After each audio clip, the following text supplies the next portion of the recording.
Well, it's an absolute pleasure to be here with Alasdair Gillies. Welcome, and thank you for agreeing to do the interview. Delighted, Mike. Many thanks indeed. And can I say falcha? Absolutely, falcha. Thank you very much. Now, we've known each other for quite a long time now, and I was, in preparation for this interview, I was thinking back to when it was that we actually first met. And I believe it was, I wrote it down here, I believe it was about 1996, so it was 22 years ago, and you were my first ever clinical tutor. Oh, was that a good experience? Bad experience? It was very good, because I remember clearly, this is my story of the day, and we've never talked about this since. And I can remember, the first day on clinics, and you go in a bit of a rabbit in the headlights scenario, and my patient was in the chair. And I thought, well, what do I do now? So I came to get you, and I said, I've got my patient in the chair. And you came along to the unit, and you said, well, your patient's here, but you don't have any alginate. You don't have an alginate bowl. There's no water. Get yourself sorted out. So what was interesting, and I remember at the end of that session, you praised me for my impressions and everything, and the balance there of, nobody's going to hold my hand with this. I need to pull my socks up and get on with it. Was quite an early lesson. Good. Well, that's nice that you remember that, and it's a positive thing to remember. And that lesson never changes. It's always with you, isn't it? Absolutely. It's the support, the balance of support, but also the independence, which must be hard as a tutor to pass on. I think if you're tutoring at all or relating to students or patients, communication is so important. Body language is important. And never to exclude the person from your thinking or your body language. Of course. Where and when did you qualify, if you don't mind me asking? It sounds like a prehistoric monolith of 1960 in Glasgow. Okay, 1960. But you then, did you work as a house officer at the hospital and then go into practice? How did that happen? Well, it was a fairly tortuous route. At that stage, you were invited to become a house officer. And there were 4 invited from the year, I being one of the 4, which was really nice. So at that stage, I decided, yes, I'll stay on a year, do this.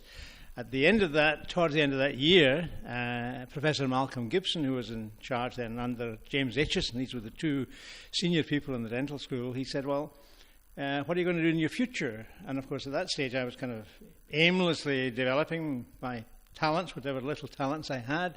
I was also doing my music. That was the other thing. See. So he said, you have a choice of 2 jobs here, one in Manchester and one in Belfast. Which one are you going for? Okay. If you do one of those, you'll have to move around. There'll be a place here for you in the future.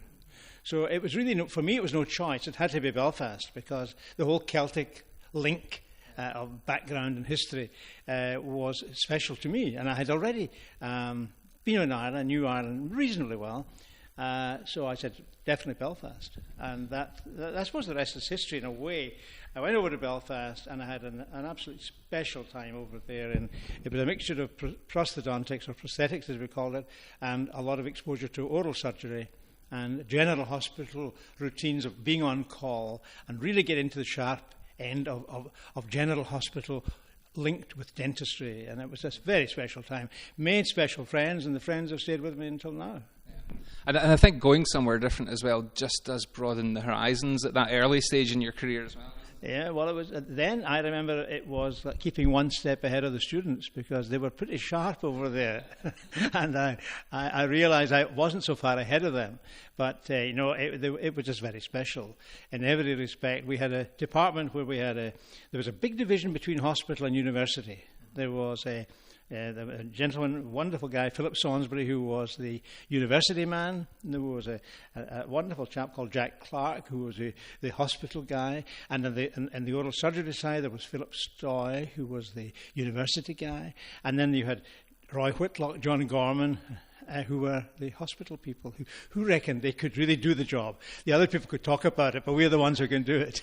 That was the kind of way they felt. And it was quite interesting. It was a lovely experience, and to be exposed to all that, kind of that balance. And being very young, and then at that point, the 2 special people who were then the house surgeons at that time were Ian Bennington and David McGowan.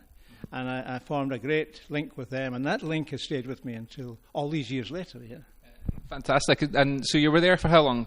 We stayed about a year and a half, I think, roughly. And then I decided, I started to commute quite regularly for my music. We were doing television at the time on STV, so I was taking the boat over from Belfast on a Friday night, getting into Glasgow on a Saturday morning, and studio in Glasgow all day Saturday, and getting the boat back to Belfast on Sunday night, arriving Monday morning, changing my persona, back into the hospital. And towards the end of that whole time, I thought, I really have to sort myself out here. And I decided I would leave. And then Malcolm Gibson in Glasgow, he heard I'd resigned, and he contacted me and said, look, I told you there'd be a place here for you. I can't guarantee it, but there's a place in Glasgow. So I found my career being mapped out again. So I came back into Glasgow, had to formally apply for a lecturer post. I was lucky to get that in Glasgow. So I rejoined. So that was another extension to my university hospital side.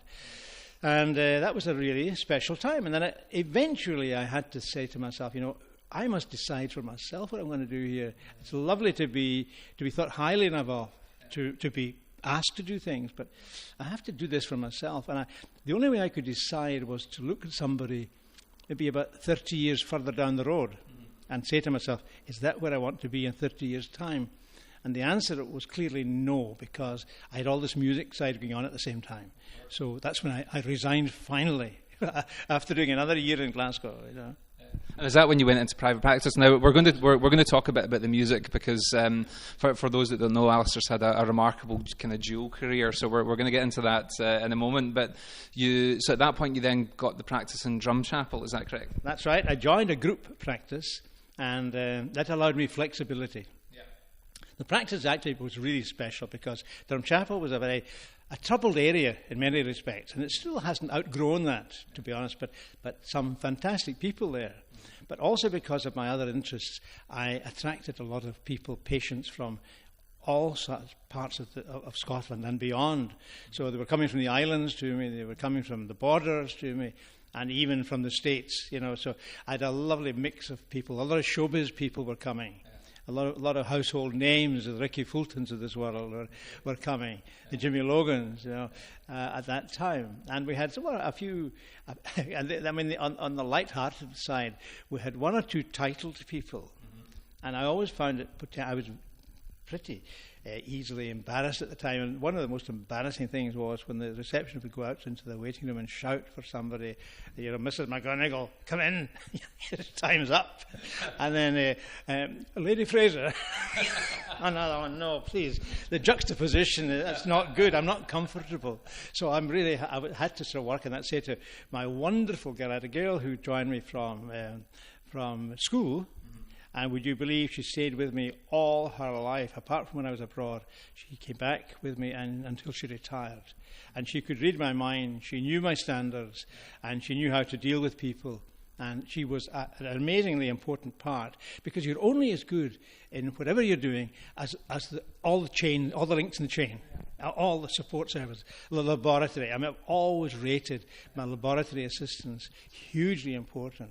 Because without good laboratory assistance and prosthodontics, you can't do what you want to do. Yeah. And without your staff treating the patients in the right way, that's so an integral part of what you're doing. It's a whole part of the package. Yeah. And you don't want to be let down as you go along. So, and I've been very, very lucky in that respect. Terrific support. It sounds like you are, and that loyalty as well, and as you say, the understanding between the different factions, that you know exactly where you are with everything. Yeah, absolutely. It's just so important, and I'm so aware. I think maybe part of the musical side actually does help too, because that's communication. And as you know, I was abroad for a while, and when it wasn't English, wasn't the language, and you had an interpreter to help. I used to say to anybody, never speak to the interpreter to the exclusion of the patient. Yeah. Don't start speaking, I'm speaking to the interpreter, the patient's over here. No, the patient's there. Speak to the patient, let the interpreter be the link. Yeah. Never, ever, ever let the patient be excluded from the whole business. That's a good bit of advice. Yeah, excellent. And interestingly, I was going to ask you a little bit about, obviously in the musical side, you will have met a lot of interesting people over the years, and I saw recently the picture again of Ken Dodd in the kilt. A fantastic man, really, a great guy, off stage, a lovely man. And, well, at that time, the reason for that picture was some years ago, an agent phoned me and said, look, Ken Dodd's coming to Glasgow. We'd like to do a publicity thing wearing Highland dress. Could you help? And I said, sure, I can help. So I went up, met him in the old Central Hotel, and Ken got the kilt on, and we had to do a little fun picture, and it had to get the tickling stick and pose it, and it's just ridiculous, but it was so much fun. And we saw him very recently, about a year ago. He appeared in Glasgow in his last performance. We went to see him and got lovely letters afterwards from him, and then it was only about 5 or 6 months later he passed away. Yeah. Indeed. Okay, so I want to go back a little bit, because were you born in Skye? Is that correct? You're born in Glasgow and then moved to Skye. Well, a bit of a mixture. Born in Glasgow, and then both parents from Skye. Right. Went to Skye in my very early years. Came back, but primary school in Glasgow, and the only bit of schooling I did was I'd be about the age of 8 or 9, I think.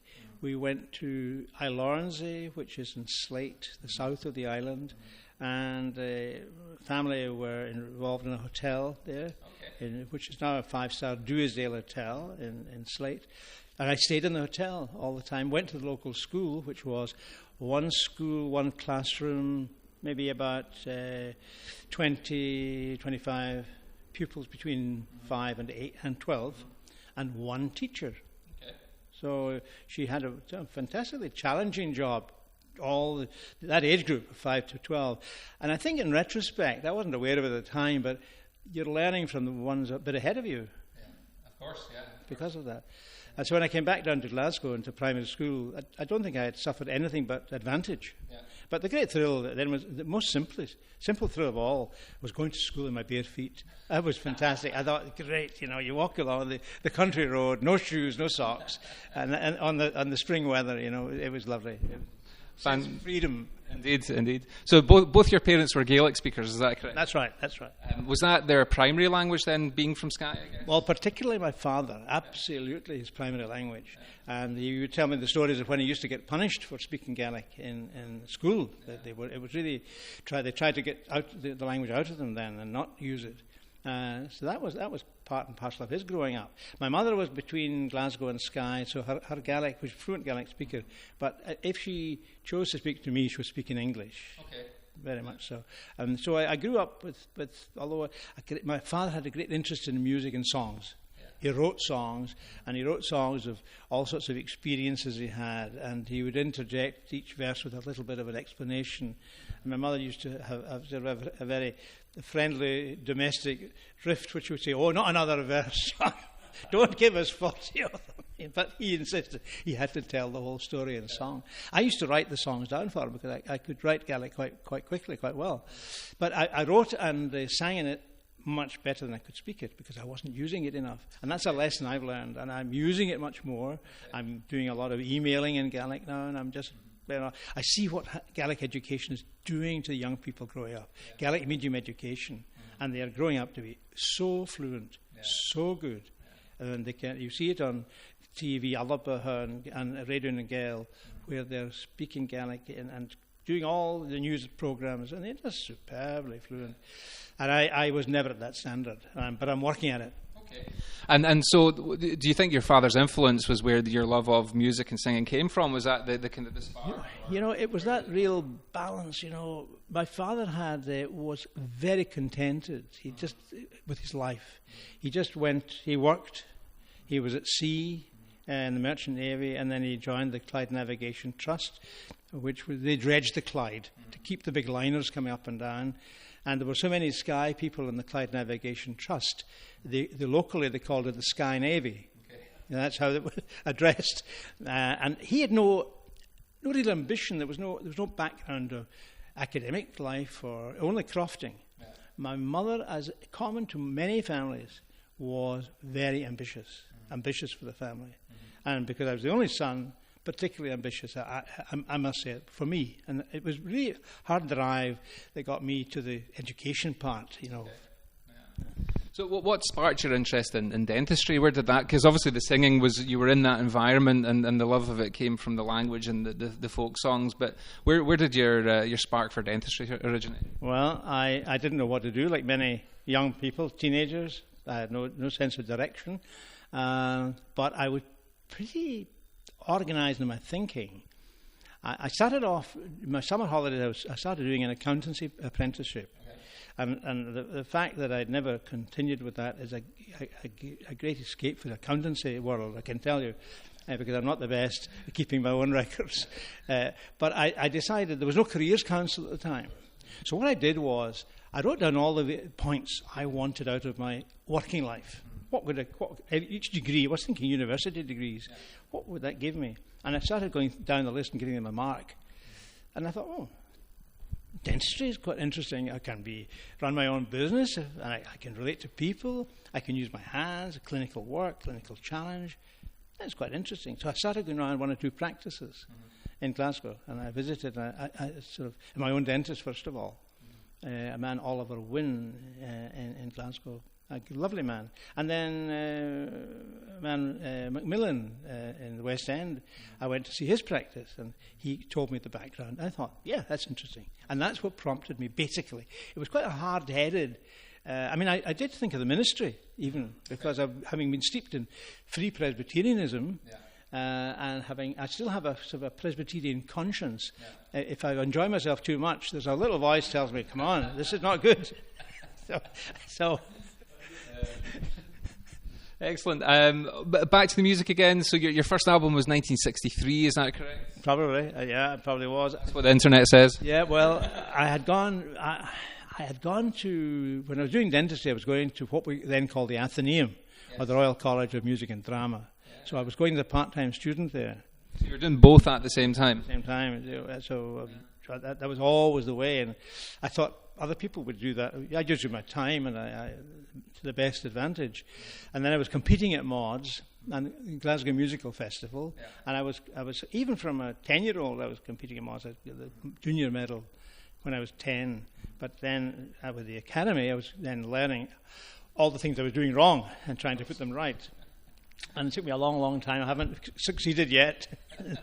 But I listen to some of the old stuff and I think, my goodness, the voice has changed. And oh dear, I get so embarrassed about some of the things I've done. But however, that's part of developing. I think we all feel that about a number of things, don't we? I love the programme that was on at New Year, actually, that you were in. I found that extremely interesting, how just how that industry worked, the Scottish music, and how they actually used the tourism to help drive the business. Absolutely. Well, I mean, a great thing in Scotland about shooting ourselves in the foot. I mean, I don't know what it is. We have this thing about we don't want to be embarrassed by our own culture. Yeah. I mean, that basically bagpipes. My goodness, iconic. It's fantastic all the world over. Tartan, singing. And the channel. They have this lovely cliche. Shortbread image. Yeah. But they don't realise, it's when you're abroad you realise how important it is to the image of Scotland. Many countries would give anything to have the logo that we have. Yeah. Fantastic logo. So I grew up to value that. I was never embarrassed by it. And, it wasn't until later on people started. I realised there were some things that were a bit ersatz about artificial music, and you would not really. In some ways, I suppose I'm guilty of having done that, singing anything. But if it gave pleasure to people, of course. But it's also, especially moving into the 20th century, is capturing, for posterity, some of these old folk songs and songs that otherwise possibly would have been lost. Absolutely. Well, there's a School of Scottish Studies. Did a lot to record. My father made a lot of recordings for them, and sometimes when I'm driving around, I hear them being played. Sometimes, really? Yeah, old recordings. And then there's the Tupper Tuolachus is the well of heritage. Okay. Tupper Tuolachus is fantastic for cataloguing Gaelic recordings and West Coast music, and they deserve a lot of support, and they've really done very, very well, and are continuing so to do. There's so much in our heritage that's got to be treasured, and even the Gaelic language. And I'm the first person to admit you cannot thrust something at somebody, and you can cause alienation. So you've got to be very careful how you win and woo people over to your side. And that's important for Gaelic too. It's very important that the Gaelic language survives and does well. But it's equally important that you mustn't push it at people who are resistant. I think so. You lived overseas. You were in Saudi for 10 years. We're trying not to make this interview last too long because there's so many things we can talk about. But you went and lived in Saudi for, was it 10 years? 10 years, yeah. I went over first of all for a 2-year period. 6 months. If I didn't like it, come back after 6 months. Yeah. And that was a result of a bizarre situation. There was no logic in that whatsoever. It might have been a midlife crisis for all I know. I don't know. It was a 2 a.m. I came back from a concert in the Eden Court Theatre in Inverness. I did 2 shows on the Saturday night, drove back down, and about 2 a.m, relaxing, opened up the BDJ, and as many people do, if they only admit it, they go to the back first. Yeah. Situation's vacant. What's the possibility of getting on a move here, And I looked at the job situation, I looked at the salaries, and then I looked at this block advert for RKH, the Riyadh Military Hospital program, and I thought, well, very interesting, and the salaries were about twice or maybe 3 times, maybe twice or 3 times what a regional officer would get here. And that was one thing that attracted me, attracted my eye, not my interest, I have to say, because it would still, I was doing moderately well, so I wasn't going there for money reasons at all. But it did say 24-hour answering service. That attracted me. So I lifted the telephone and I chatted, and it's great to get a chat and nobody to interrupt you. So I phoned away, and I expressed an interest, and then followed. They said Ian Bennington got a call, in fact, to see would he give some sort of reference for me. Ian was then reached the dizzy heights of consultant before he became a professor, and so he phoned me and said, "Are you interested in this?" I said, "Well, not really, but I made an inquiry," and it was about a year later. The first interview didn't take place as arranged. There was a reason for it called off, and I put it in the dead file. Nothing was going to happen. I used to think, what would have happened there if I had pursued that? But a year later they said, "Are you interested? We have a primary care consultancy post." And Angela, my wife, said, "Great chance to go to the Chelsea Flower Show." It's on at the same time as the interview. So down I went, to the cavalier spirit, and it wasn't until I sat in the anteroom and I saw 1 or 2 people looking pretty smart and switched on. I thought, I better pull myself together here. And, so I went in there, convinced myself and convinced the interviewing panel that this is the job I really wanted. And I then had declared to them, look, I cannot possibly take the job until November. This was May. And I'm so busy right through the summer. I didn't tell them how I was busy. I was busy doing a musical tour of Canada and America at that time. But I came back, and it was a job offer to start in the beginning of November. Okay. And was that when you were doing the TV work in Canada as well, or was this? That's the reason for the Canada and the American tour was we had a program from Halifax. It was about 4 years it ran. And we were on at peak viewing time, 8:30 on a Thursday night, I remember, and on CBC, coast to coast. Okay. And of course, then we were able to do shows. Agents would say, "Can you come over and do?" I even did a one-nighter in Vancouver, a one-nighter. Yeah. There, 2 shows. We opened the refurbished Orpheum Theatre, it's about 3,000 seater, and did the one night there and flew straight back. Wow. Pretty exhausting. It would be, and of course the east coast of Canada, there's a huge Gaelic following. There's a lot of Gaelic speakers, probably more than in Scotland. Well, they had the Cape Breton Fiddlers. I mean, they're iconic, and the ones that were with me then, who I don't know how many have survived the test of time, but their music has, and the people like Buddy McMaster and Donald R. MacDonald. These are names in Canada that would register very quickly. Cape Breton masters of the fiddle. And so they were great in the program. Newfoundland dancers, and we had guests from all over Canada. And my job was, I was the only non-Canadian in the program, and I had to tell the audience, say to the live audience was live to an audience, but to tell on the camera that so-and-so was from Kitchener, Ontario, so-and-so was from Vancouver, because they wanted to play up the Canadian content and not say that I was non-Canadian. Okay. So even when I would go to Vancouver, people would say, "How are things back home?" And they meant back home in Cape Breton or Nova Scotia. So it's quite interesting because there was a regulation in Canada that you could only have a certain percentage of non-Canadian content. Yeah. That was very interesting. Wow.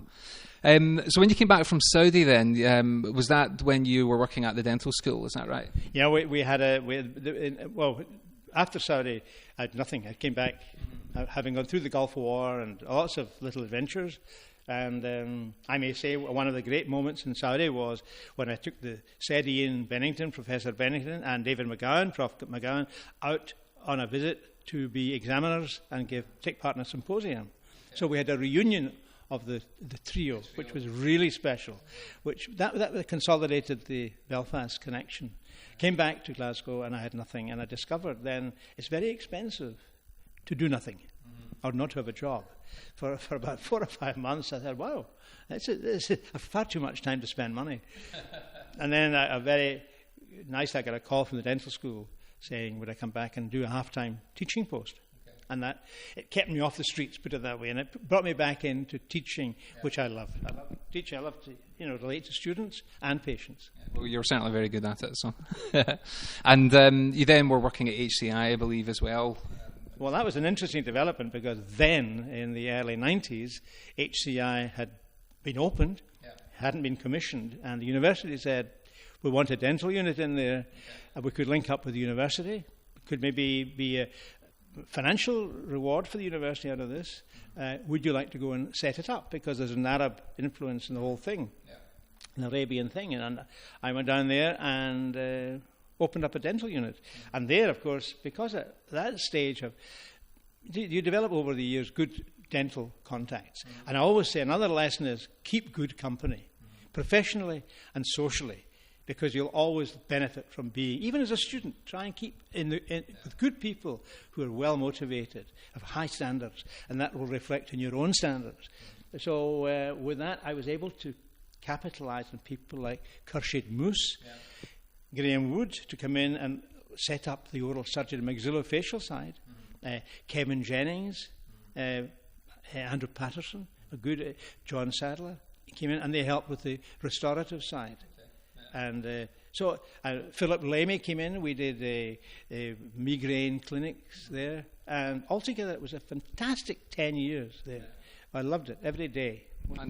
Fantastic, and I think that's one of the questions I had there was going to be asking you about advice to young dentists, students, or even dentists of the future. And I think that's a great point that you made there about the connections and the learning from people. Often when I'm lecturing, I'll put up a photograph of me with various dentists and hypnotists from around the world who I will go out my way to make a connection with and gain as much as I can from. Well, absolutely. As I said, I used to say to students, when there was a time when they were trying to entice young dentists to go to Labrador.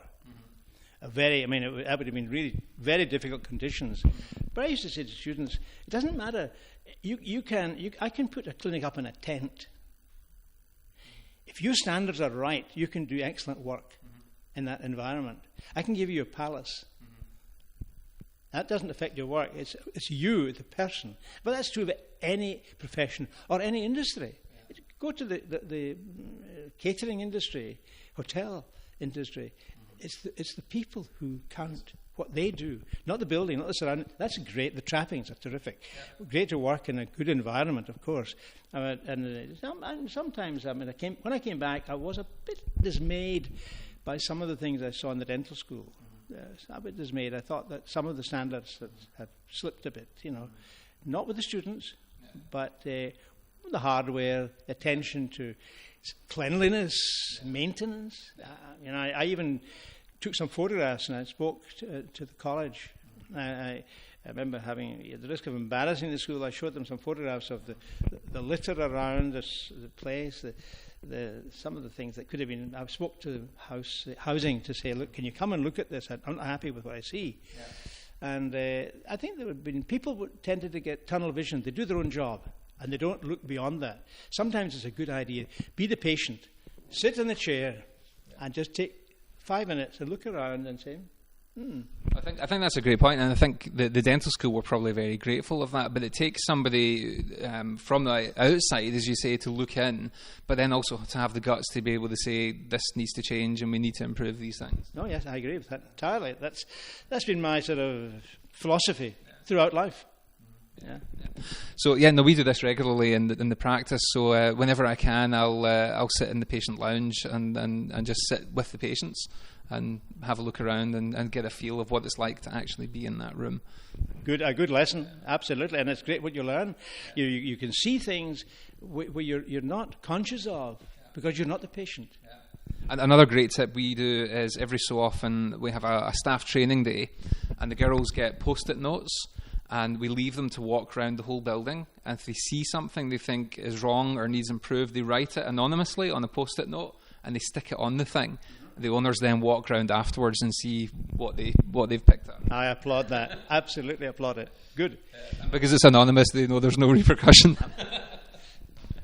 Excellent. Now, obviously, you've travelled the world. Travelled Scotland. Where would you say your favourite international destination has been over the years?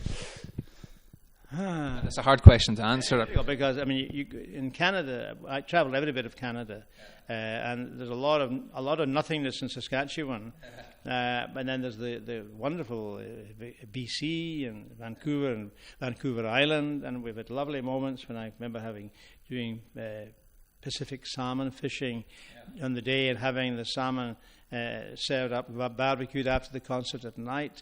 I remember going to, and I got university graduates from Glasgow would appear in all sorts of places. Saskatoon, the chap Sean Connon from Blantyre graduated in medicine. He was over the group, the front row in Saskatoon. And then in Gilly Gregg and Jimmy Greer, other two Glasgow dentists, were in Vancouver and Victoria on the island. And they all joined for the barbecue. They said, salmon we had caught in the afternoon and had barbecued them at night.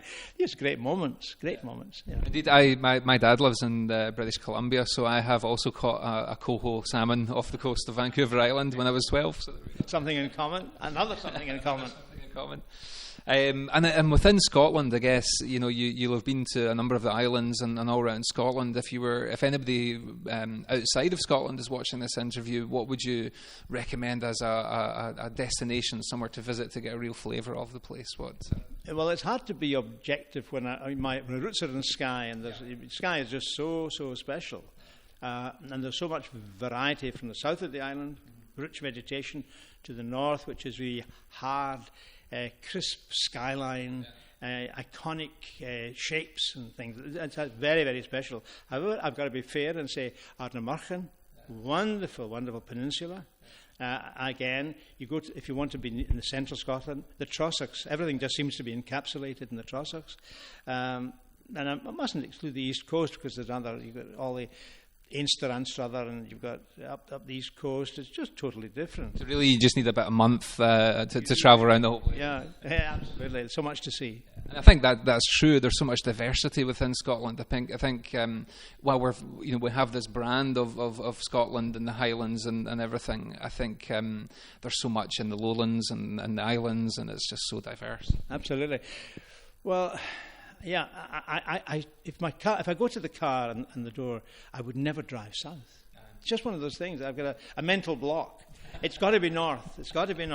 I take the train down south. And once I'm there, I'm the first to admit there are wonderful villages down there, absolutely super. And there's the community spirit, the community pubs, and on beautiful places.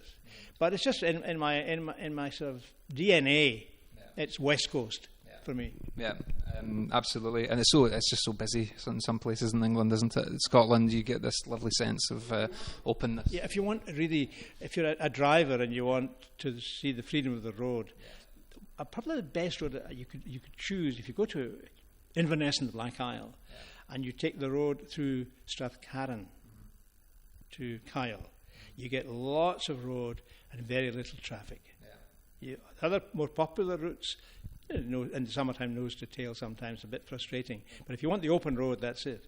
And that's a great, great road to do. Good. And obviously, talking of Scotland and places in Scotland, are you a whiskey drinker? Do you like a whiskey? Absolutely. I like my malt whiskies. I know a little bit about them, but I used to be quite good at being able to tell, even identify some individual ones. Now the market is quite confused because, I mean, one of my great regrets is Macallan was iconic. You could never mistake a Macallan. Now you can. They've confused the whole thing. And one of the things, the tricks of the business, because there's shortage of 12-year-old malt, they are producing lots of whiskies with a name, like Legend, or Someone's Choice. And they don't say the age of the whiskey. And the first thing I look for is the age. And I'm saying, where is it? And to my absolute horror, one of my great whiskies is Lagavulin. And I couldn't believe last year going through customs on one of the trips I made, they were selling 8-year-old Lagavulin. I said, that is a travesty. They're just trying to get it out to the market. Absolutely. And hence they're making gin everywhere. Yes, indeed.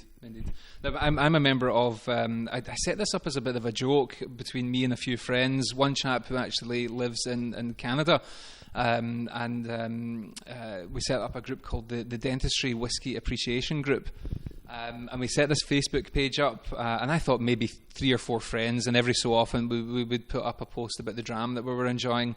It's now got about 300 members in this group, and dentists from all over the world will put up a post of what they're having on a Friday night. Good, I should join that. So I'll get you. Yeah, because I'm a very early member of the Scotch Malt Whisky Society in Edinburgh. And Leith is the place in the vaults in Leith, and they have branches in London. Not a great branch in London, but they have in Switzerland, in Germany, and I find that the knowledge of whiskies in Switzerland, in Germany, and in France is amazing. And some of the stocks I've seen in shops, in whiskey shops, have been astonishing. The range. And in one place I go into one little shop, they've got the stuff in barrels. You can take in an empty bottle with the flip-top washer cork, and you can fill up with Bowmore or Lagavulin. It's astonishing. And they just have a great knowledge and a great likeness. I'm not saying... And even recently I had a visitor from Belgium, and I took him to Glengoyne. And we were short of time, but the chap there... Lovely guy, kilted, great representative of the distillery, recognised me, and I explained that a visitor from Belgium, but we're short of time. He said, no problem, Alasdair, I'll give him a one-man tour of the distillery. Fantastic. He did that, and it was really special. This chap has got a great range of whiskies at home. I introduced him to whiskey. I have to be cautious. He was only 16, I'm told, 40 years ago. And he's really he's got an academic interest in it. Okay. So he actually had never been to a distillery. That was amazing. So that was very special for him. Excellent. Thank you so much, you know. There's actually a few of us dentists are in, I think it's the start of October, we are sitting our diploma in malt whisky. It's through in Edinburgh. And it's a Scottish qualification, and we will actually gain our diploma in malt whisky. My word! I'll send you the information. Who are the examiners? It is, what are they called? I think they're called the Edinburgh Whisky Academy. All right. But they've had it all accredited, and it's all things you probably know already. Very impressed. Very impressed. I think it would just be a bit of good fun to have a diploma in malt whisky. I don't think I could take the risk of failure. You'd never live it down. And actually a few of us even, we invested in some whiskey casks, believe it or not. So it was about a year and a half ago, and there was a new distillery opening in Glasgow, and we couldn't resist the opportunity because they're called the Glasgow Distillery Company, and we thought we have to invest in the GDC. Of course. Great, love it. So, but again, funnily, we put the invite out saying, if we can get 10 people, well, we can do this. The group has 58 dentists in it, and they're mainly dentists, and they have 650 litres of whiskey. It's just maturing away. Yeah, and I'm sure that their whole interest is in quality, indeed, not quantity. Indeed. And we have plans though that we'll have a CPD event. So we're going to have a conference, a lecture, and then we'll crack open the whiskey when it's ready. So that'll be another few years away yet. But you'll be invited along. Love it. I hope I live that long. Indeed. And then again, it's just a remarkable career that you've had, both in dentistry and with the singing. And it's just so amazing to hear the stories from you. As I say, we could sit here all morning and just chat away. One of my other memories that I wanted to kind of share with you, you may remember my grandmother coming onto the student clinic. My grandmother at the time would have been in her late 80s, and this was 20 years ago. She never told a soul that she had false teeth. You know, it was a big secret, as it was for those ladies in that generation. Interestingly, her teeth had been removed by my great-grandfather, who was a dentist in the Gallowgate.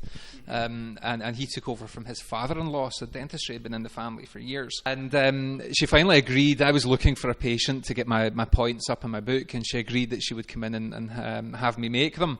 So, you know, nobody was to know that you're making my teeth. Don't tell a soul. We'll be very upset with you if you tell anyone. And she appeared on the student clinic that day, and I said, to my grandmother, this is Dr. Gillies. Alasdair Gillies? And she had no idea that you had a career as a dentist, but of course knew you very well from your musical side of things. Now, could you stop her from telling people that she had false teeth after that? These were made by Alasdair Gillies and my grandson. I love it. Oh dear. She was very... So the two careers did actually meet somewhere. And me, I've always done trying to keep the two careers apart. As a student and as a graduate, more as a graduate, I used to try and say never... Try to get credibility in each side. Because I always used to worry that you would lose credibility if they became confused. And the press are great for looking for a wee cliche to hang your career on it. And it tends to make you sound like a novelty act if you... So I did my level best. The one time I was really caught up, I went into, there was the dental supply company, Carruthers, had an exhibition in Renfrew Street of equipment, and they pestered me to be at this. It was running for a week. Could you come along? Could you come along? I said, well, difficult. I'll do my best. Well, on the Friday they phoned, you haven't been in yet. Can you come? I said, well, I've got a concert tonight. I'll look in my way. So I looked in and went round the chairs and things, and they said, do you mind having a photograph taken with Norma? I said, I don't mind. So Norma was there in fur coat. She promptly takes off the fur coat, jumps into the chair in her bikini. So I have this photograph behind the chair with the patient in the bikini. Left there and said to the photographer, are you a freelancer? Who are you photographing for? Oh, just for others. I said, do you do any newspaper work? Oh, I do some freelance work. Did the concert. About midnight, came back into Glasgow, and I said to Angela, let's go down to the Daily Record offices. And I've got the night editor, and I told him, I said, no, there's no way I want that photograph in the press. Of course, yeah. And no, there's no chance. We had no knowledge of it. No. A week later, double-page spread in the Sunday Mail in colour. Now, I'm actually quite proud of the picture now. You get to an age, man. I don't mind. At the time, I was absolutely mortified. Yeah. And that was it was a lesson there. Trusting. I trusted the dental company, but anyway, it backfired. And I remember about a couple of years later, I went up to Tyree to do a concert. And in the hotel bar, this photograph was up behind the bar. And now I don't mind. It's because then, you see, you couldn't put your name more than about an inch high. Yeah. And in your little brass plate, that was it. There was a real risk of the GDC taking exception. Oh, yeah. I mean, I think I wrote a couple of letters in my career saying, look, please, this was not meant to mention that I have a dental practice anywhere. I'm not seen to be advertising. Now, you see how things have changed. I could do a jingle on Radio Clyde. And I think, that's a good lesson, I think, especially in the advent of social media. It's so easy for dentists or people in the profession to put things out there that can't be retracted. And I think people aren't aware of, once you put a photograph on Facebook, it can be taken by the press. It can go... Sure, absolutely, yeah. I'm not all that wise in the ways of the social media, but I'm learning, and I'm very cautious now. And I know you can be sucked in, and I know for younger members in the family who can be meeting somebody socially at a cocktail party and speak freely about things, and the person taking little notes or photographs, and it kind of impacts. It can impact on their career too, not permanently, but it can be damaging. You can be careless, not realizing you're going to be given this exposure. It just makes you more defensive and wary, which I think we all kind of have to be to a degree. It's a shame we can't be a little free. I know, that's right. It's like everything in life. There's a balance, isn't it? Excellent. Now, I did read in an article I saw online about you have a couple of nieces that have done very well for themselves in acting as well. Is that right? Well, yeah, that's right. Great nieces or nieces? Well, they're great nieces, yeah. One to make you feel really old. Yeah, absolutely. Well, I think when I went to the distillery in Glengarry, the fellow said, "Oh, well, my grandmother was a great fan of yours." Anyway, I don't mind. She was a fan. I used to say that music could do as much and more good and give more therapy than many medications, because there's a lot of, and I know, I speak to Sally Magnuson now, she's very keen on the connection of music with Alzheimer's, and in view of her mum, Mamie Baird, as I knew her first, when she developed Alzheimer's and dementia. Music has a great role to play. My nieces, I've got a niece in Canada. Her daughter is on a network in a weekly soap, and she's at her own series. She's based in Los Angeles. And that's Jacqueline, isn't it right? That's Jacqueline McInnes Wood, that's right. And then my other niece, Fiona, who's still very active, Fiona Kennedy, her daughter, Sophie, is in the film business. And in fact, I think very recently, if not now, she's had a film in the Edinburgh Festival, one of a contender for something. Whether it gets, I don't know. Some television things on the go. She's got building up a really good-looking CV. And again, quality company can only rub off on you. She's got Ben Kingsley and Michael Caine and all these people. So the showbiz elements in the blood, perhaps. Any dentists in the family? None whatsoever. But you put them all off. What I do have are shoemakers. There you go. That's the wrong end. That's right. Well, I did a thing for the Buchanan Society a couple of years ago, and they have an annual meeting, and they get someone to do a talk afterwards. It's usually a political figure, but I was a victim that particular time, and I think because my middle name is Buchanan. And I researched a little bit of the family history, and I got a lady in Skye to look up the genealogy, and I came across the wedding certificate and birth certificate of my great-grandfather. And he was a crofter shoemaker. And on his wedding certificate, what I thought was particularly interesting was his own handwriting was copperplate. Wow. And his wife signed with a cross. Yeah. And that, to me, told a story. Education was channeled to the male who was going to be the breadwinner. Yeah. And the female would go into service or housework, whatever, but not have an education. Yeah, that's fascinating. And only a relatively recent past as well. It's not that long ago. Well, that's right. Absolutely. Well, my wife's side, Angela's side, her mother was a nurse, a senior nurse. Her aunt was a matron in Woody Lee, the big hospital, mental hospital, Woody Lee in Lindsay. Yeah. And they've now called the new wing of Stop Hill Hospital after her, the McKinnon wing, and they've given the 4 units Skye names in her honour, which is lovely. Yeah. Fantastic. Now, I believe also, and I've left this to the end, congratulations in order for being in the Queen's Honour list for her birthday honours. Well, that was a real surprise, and it was nearly a miss because I came back from Skye in Inverness. I'd been away about 10 days, and there was a mound of mail behind the door, and of course they're the heavy ones with the junk mail and those cruises that you fantasize about but can never afford. And then I was about to take the address off and dump them, and I saw, Cabinet Office, what is that? So I opened that, and there was a citation from there, which came as a total shock. Great, something to look forward to, and Angela will have a new outfit, no doubt, it looks like it'll be Buckingham Palace at some stage later in the year. That would be great. I look forward to seeing the pictures, and that it's an MBE. Is that An MBE, yes. fantastic? Yeah. So congratulations! That is a real honour and very well deserved, because I know we've talked about your careers and everything, but the kind of charity aspect of things that you've been involved with. Well, I've been involved in, over the years, from the arthritic research, the St Andrews Ambulance First Aid, Scottish Show Business Benevolent Fund, the Gaelic Language Promotion Trust, Princess Royal Trust for Carers. So I've just been a bit nomadic, and I think if you are a rolling stone like that, I think there's less chance of you ever being recognised, to be honest.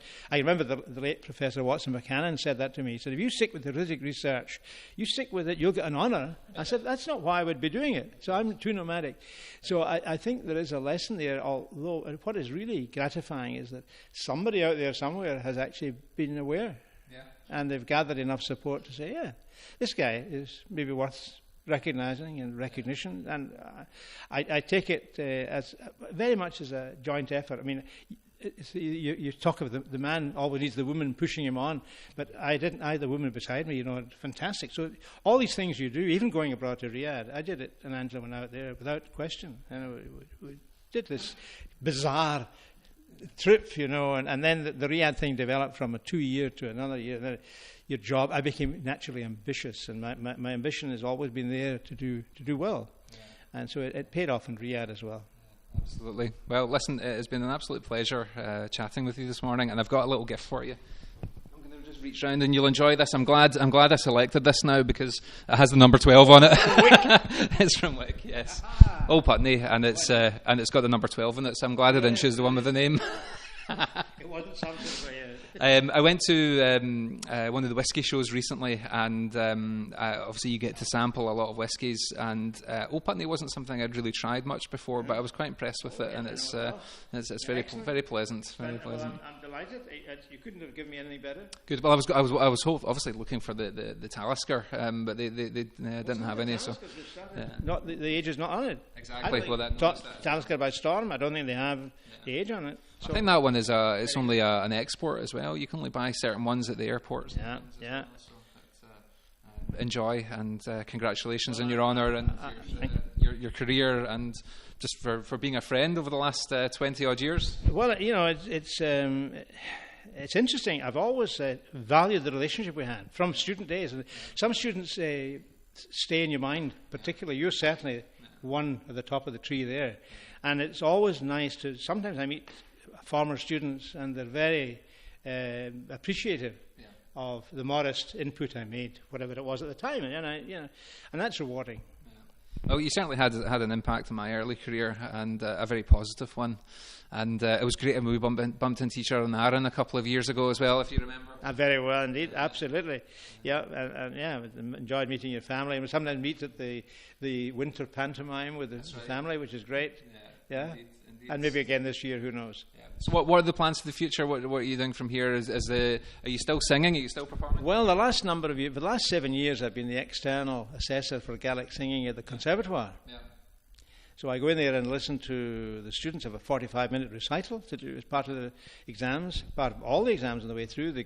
And I've had some fantastically great talent. I've never had anybody who's not been good. It's good to superb. That's the range of talents I've heard. But I think it's maybe time to pull out of that. However, I have been talked into doing a concert in Skye in September. Excellent. And I have some gathering one or two troops together with me. I've got Alasdair MacDonald is going up with me, folk singing Alasdair. And I've got there's a girl in Solmore Ostic, the Gaelic College in Skye, Christine Primrose, and she was awarded an MBE also for her Gaelic singing and contribution to music. So I thought it was appropriate that the two of us should do the concert in the early September in Portree. So we're doing that. So I need to get myself into shape. Well, it sounds great. Did I remember you telling me, are they re-releasing something of yours? Was that well, on that record program, they talked about doing a video or DVD, what they call it now. Okay. That's pending. So, yeah. I know there were some interesting things, as well as obviously the traditional stuff. I was reading you recorded at Abbey Road, and did you do some Beatles covers and Gaelic? That's right. Early, I moved from recording in very primitive conditions in Glasgow, where you would have a ferrograph. A bit like this kind of setup, just a mic and a sofa. Yeah, but what's interesting, you say that, it's interesting how things have evolved and have come back to this. But I mean, you don't have the ferrograph, the two reels going. Yeah. That's what they had. And sometimes I've known situations where they said, oh, we'll have to do that one again. I said, well, why? We could hear the buses outside changing, the traffic lights, oh dear. So went from that to getting into the major labels. And it's a long story. I could keep you here all day, how I got on to Decca and Pi. I went down to London. I wanted this Decca name in my credits. So I went down and went into a phone box in Portman Square. And I looked up Decca Records. And I went in and I introduced myself. And I was sat in with George Martin in his office. Wow. And I got the very paternal pat on the head and said, okay, come back when you've done something more and we'll think about it, Off I went. Then I went from there back to the telephone box, Pi Records, went in down there, same thing, into Louis Benjamin, who owned the label, into his office.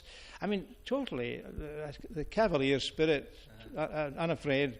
And I got this lovely hearing, and I created a little bit of amusement in their minds that this fellow should be it's just what a ridiculous thing, You have to do more before you get the record. And I thought, well, couldn't you get the record first? And then that would be the leap into fame, Anyway, suffice it to say, some years later, I got a call from this fellow, Fred Sinden. He said, I've been watching you on television, and I'm the Decca's man in Scotland. Okay. Would you be interested in recording for Decca? Mm-hmm. And the answer was, would I? Yeah.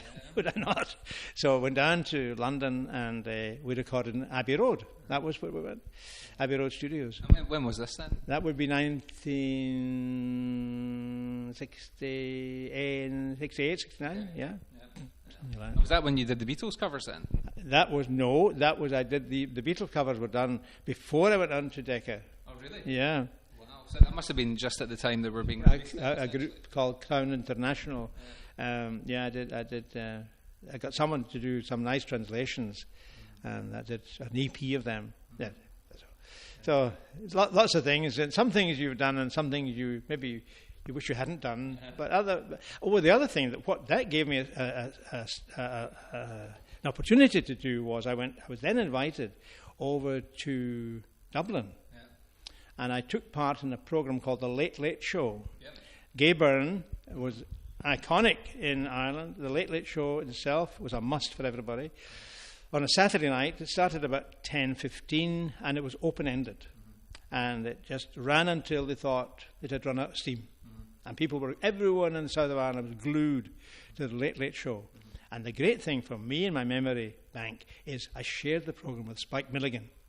It was Spike Milligan and myself and an Irish priest, because the controversial thing was that Spike had said something pretty controversial, impacting on the Catholic Church. Okay. So there was a whole and then I was brought in as the light relief, to sing my version of whatever it was, a Beatles song and puppet and a string in Gaelic, and this was.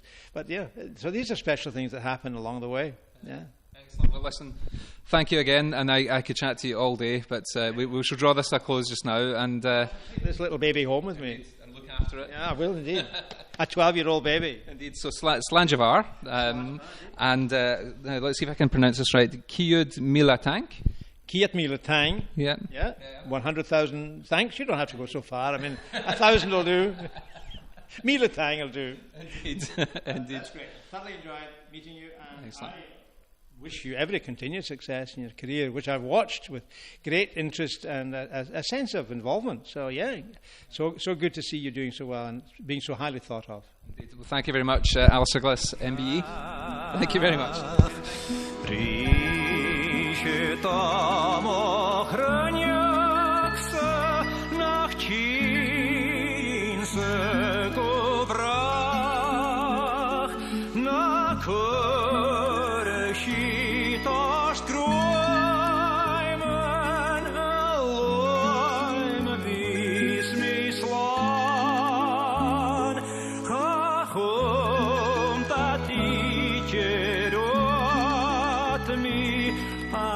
Sayet